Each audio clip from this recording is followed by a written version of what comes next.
بسم اللہ الرحمن الرحیم۔ روزہ کی حالت میں خون نکلوانے سے روزہ فاسد نہیں ہوتا، البتہ اگر کمزور ہو جانے کا خوف ہو تو خون نکلوانا مکروہ ہے، اور اسی طرح روزے کی حالت میں کسی کو خون دینا یہ بھی روزے کو فاسد نہیں کرتا،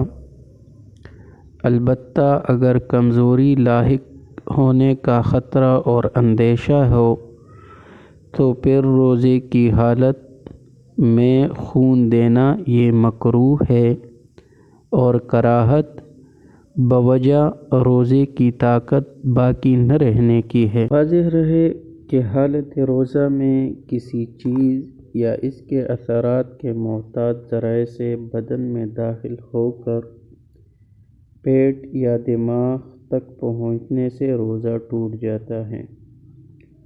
مطلق کسی چیز یا اس کے اثرات کے بدن تک پہنچنے سے روزہ نہیں ٹوٹتا، اور چونکہ انجیکشن کے اثرات معدے یا دماغ تک براہ راست نہیں پہنچتے بلکہ بذریعہ مسامات یا رگ کے دوا خون میں شامل ہو کر بدن کے آرام و راحت کا ذریعہ بنتی ہے، اس لیے انجیکشن ہوا رگ کا ہو یا دوسرا روزہ توڑنے والا نہیں ہے۔ جیسے کہ بندے کو پیاس لگ جائے